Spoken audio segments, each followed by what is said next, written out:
Thank you very much, Master of Ceremony. I would like to thank my friend Aziz Ahmed for inviting me to be here with all of you tonight. I would also like to thank the distinguished panel members who are joining me. It is my honor to be here with all of you, and I would like to echo the congratulations to all of you. You should be very, very proud of what you're doing, which is enhancing your life through the acquisition of skills and education. When I first met Aziz, we bonded very quickly because we both found out that our parents were educators, and they taught us very early, young in our lives, the value of education. There is no substitute for education, and it is something that can never be taken away from you. It's a wonderful, wonderful asset that will benefit you the rest of your lives. So again, congratulations. Part of my job here representing the United States and being a part of our embassy is to make sure that technology companies like Google, like Meta, like Microsoft are available to you so that you can have access to those platforms and you can use their tools to develop your skills and your lives. And so being here tonight and seeing the fruits of that labor is very, very rewarding to me. And I encourage you all to continue your exploration, your education, and your skill acquisition. If I could, I'd like to tell a personal story about the acquisition of skills that was very close to my family. I have two children. They're both now in university. And again, they're continuing their education.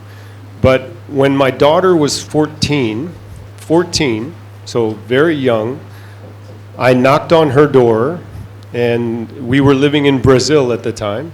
I knocked on her door, and I opened, and my daughter was wearing a headset. This is before COVID, but she's wearing a headset, and she turns around and looks at me and says, "Poppy," she calls me Poppy, "Poppy, I'm on a conference call." I closed the door, and I looked at my wife, and I said, "Our daughter is on a conference call." And my wife, she said, "Okay, that's great."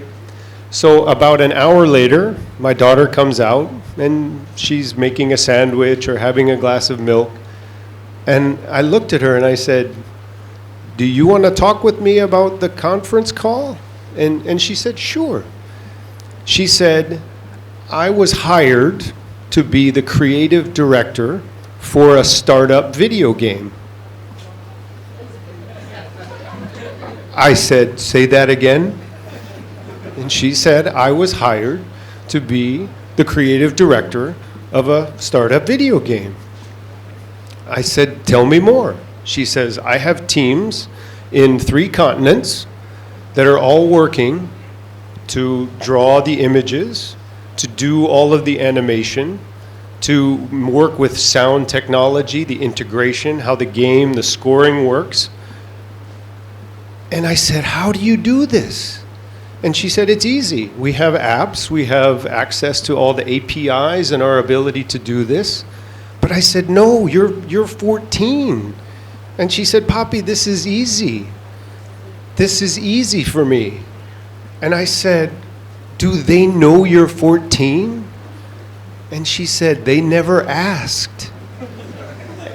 And so the moral of the story was, you're never too young to acquire these skills, and you can use them for the rest of your life. My daughter continues in this space. She wants to be a creative director. Unfortunately, that game did not work. But a lesson from that is, even if you fail in one project, keep working, because she has been selling her art products since then for the last 8 years.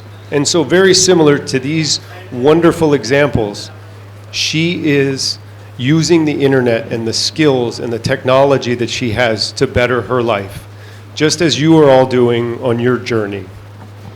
So I will close by just saying I am honored to be here representing Ambassador Peter Haas and the United States Embassy. The connection that CodersTrust is making in this community with over 60,000 students trained is an absolute marvelous accomplishment, achievement, and I couldn't be happier to be with you. Thank you so much.